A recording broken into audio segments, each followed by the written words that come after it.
ગોપી madam, નાનો સમાજ હોય બિચારો ન બોલી શકે, કેમ કે એનો સમાજ નાનો પડતો હોય એટલે ન બોલે કે અન્યાયને અત્યાચાર કરતા હોય એની સામે અવાજ ઉઠાવો તો મોટો સમાજ હોવો પડે, તમારી પાસે શક્તિ પ્રદર્શન હોવું પડે, તમે બધી જ રીતે એમને પહોંચી વળો ને ત્યારે થાય. આ કોળી સમાજ છે ને એમની પાસે મતોનું હોટ બેગ છે અને કોળી સમાજ 2.5 કરોડ ગુજરાત ભારતભરમાં 2.5 કરોડ કોળી સમાજ છે એટલે અમે લડાઈ લડી રહ્યા છીએ અને એટલે જ અમારું પરિણામ મળ્યું છે. બાકી આપણે અગાઉ પણ જોયું છે કે અસ્મિતા આંદોલન ક્ષત્રિય સમાજનું થયું હતું, એમાં ક્યાંય આ સરકારે નીસું જમતું નહોતું મૂક્યું. આવો તો ઘણા બધા સમાજમાં થયો છે અન્યાય અને અત્યાચાર, પણ સમાજ નાનો હોય ને એટલે નીસું નથી જોપતા. પરંતુ કોળી સમાજ 2.5 કરોડ કોળી સમાજ છે અને ભાજપનો વરેલો કોળી સમાજ છે એટલે નીસું જમતું પડ્યું. ખબર હતી કે 2027માં અને સ્વરાજની ચૂંટણીમાં કોળી સમાજ ક્યાંય ને ક્યાંય અમને ભારી પડશે એટલે નિમતું જોખવું પડ્યું, સરકારને જોખવું પડ્યું છે. અને જ્યારે હું એમ કહું છું કે જ્યારે આ જયરાજભાઈ આહિરની ધરપકડ થઈ ને તે પેલા મારા તાલુકાનું ખાંભા ગામ છે, ખાંભા ગામની અંદર જીતુભાઈ વાઘાણી એક પ્રસંગમાં આવવાના હતા જમવા, ખોડિયાર મંદિરથી રસ્તો આવે છે, ખોડિયાર મંદિર અને ખાંભા ગામની વચ્ચે એમની ગાડી એનો કાફલો રોકીને 1.5 કલાક વાત કરી છે એમને, 11:30 થી 1 વાગ્યા સુધી વાત રાખી છે એમને. અને એ વાત વાડીમાં મારો કોળી સમાજ ત્યાં કામ કરતો હતો એને બધી જ સાંભળી છે. આ ભાઈ તાણી વાત રાખી હતી? એમને એવી વાત રાખી હતી કે બા બધું ગૌતમને સંભાળવું જોઈએ, આ રેલો મારી નીચે આવ્યો છે તો મારે શું કરવાનું હવે, આવું બધું કીધું ને પછી 3 કલાકે જયરાજ આહિરની ધરપકડ થઈ છે. એટલે આની પાછળ કાવતરાખોરમાં જીતુભાઈ વાઘાણી છે. અમારા કોળી સમાજના ખેડૂતોએ સગા કાને સાંભળ્યું છે.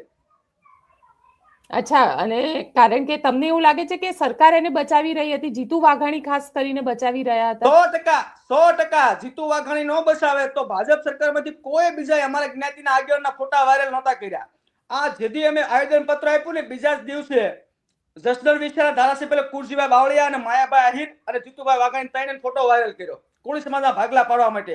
પછી અમુક દિવસો જાતા જેમને બીડું પકડ્યું અમારા દબંગ ધારાસભ્ય અને અખિલ ભારતીય કોળી સમાજના પ્રદેશ પ્રમુખ હીરાભાઈ સોલંકી જે બીડું પકડ્યું, હીરાભાઈનો ફોટો એમની સાથે રાખીને વાયરલ કર્યો. હીરાભાઈ એના વિસ્તારના કઈ પ્રશ્નના કામથી એની પાસે આવેલા હતા એટલે ફોટો વાયરલ કર્યો અને કોળી સમાજમાં ભાગલા પાડવાનું કામ કર્યું. પણ અમારો અભણ કોળી સમાજ 100%, પણ આ વાતમાં અમે સૌ એકત્રિત થયા હતા એટલે અમારા કોળી સમાજના ભાગલા ન પડ્યા. જીતુભાઈ વાઘાણીના કાવતરામ ભેગા છે. એટલે 2027માં કોળી સમાજને અમે અપીલ કરીએ છીએ કે 2017માં એના મત નથી દેવાના, એમને પણ કોળી સમાજની તાકાત બતાવી દઈશું અમે. કારણ કે તમારું આ સંમેલન જે છે ભાવનગર પશ્ચિમ સીટ ઉપર થવાનું છે અને જે જીતુભાઈનો પોતાનો મત ક્ષેત્ર છે. અમે ન્યા પશ્ચિમમાં અમે સમાધાન ન્યાય સભાની તૈયારી કરીને ત્યારે જ જયરાજભાઈની ધરપકડ થઈ છે.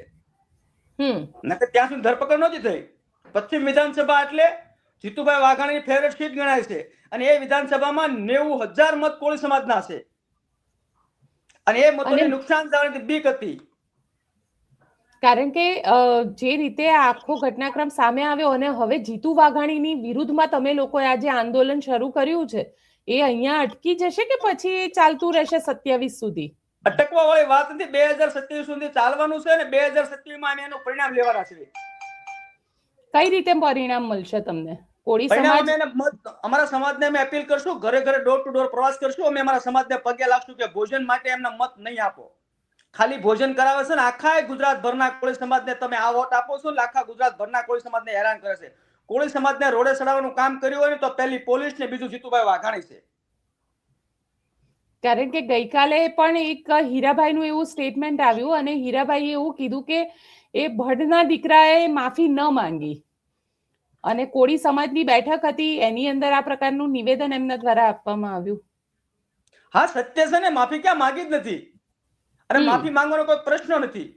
કોઈ ખોટી રીતે મારે તો એમાં કઈ માફી માંગવાનો પ્રશ્ન હોય નહીં, કોઈ પણ હોય. આ ગાંધીનું ગુજરાત છે, ખોટી રીતે ચલાવી લેવાનું હોય નહીં. અને ખોટું ન ચલાવવાનું હોય, પરંતુ જે આખો ઘટનાક્રમ થયો અને આખા ઘટનાક્રમની અંદર ક્યાંક ને ક્યાંક એક રાજકીય દબાણ પણ ઊભું થયું. સ્થાનિક સ્વરાજની ચૂંટણીઓ આવે છે એટલે તમને લાગી રહ્યું છે કે પહેલા આખું એક જયરાજ આહીરને ધરપકડ કરી, જો આ ચૂંટણીઓ ન આવતી હોત કે કોળી સમાજનું દબાણ ન ઊભું થયું હોત તો જયરાજ આહીરની ધરપકડ ન થઈ હોત. પહેલા તો 2 દિવસ તો એફઆઈઆર દાખલ નથી થઈ, તો નામ વગરની થઈ હતી. પછી 27 દિવસ સુધી કોળીને આંદોલન કરવું પડ્યું, પ્રશ્ન ઉજાગર રાખવો પડ્યો. ત્યારે આપ સૌ ક્યાંય ને ક્યાંય કે છે ને કે ભાઈ સરકારને બીક લાગી ને ખાસ જીતુભાઈ વાઘાણીને બીક લાગી. અને 2027 તો અમે બતાવી જ દેવાના છે, બીજે કરીએ કે ના કરીએ, પણ પશ્ચિમ વિધાનસભા અથવા જીતુભાઈ છોડીને ક્યાંય જશે ને તો એની પાછળ જશું, પણ એમને સીટ છોડીને જશે પાછળ જશું, પણ અમે એમની પાછળ લાગી રહેવાના છીએ.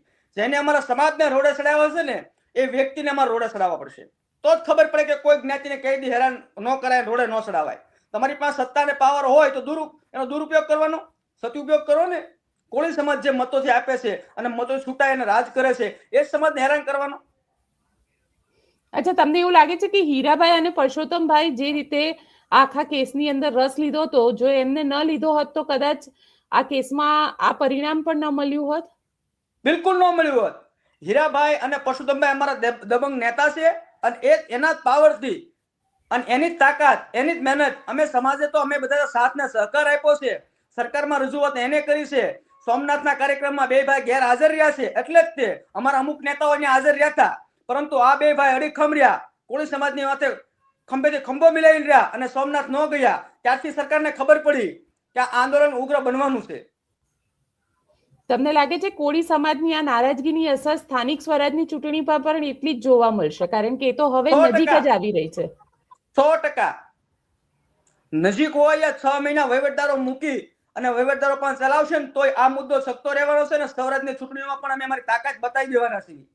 સરકારને પણ ખબર પડે અને સરકારના પ્રતિનિધિઓને પણ ખબર પડે કે ભાઈ ખોટું ન કરાય, કોઈ માથે, કોઈ જ્ઞાતિ માથે ન કરાય. તમે એવડો મોટો સમાજ છે એટલે મારી માથે ખોટું કર્યું, નાના સમાજ માટે હાલતા ને ચાલતા કરે, બોલી ન કે નાનો સમાજ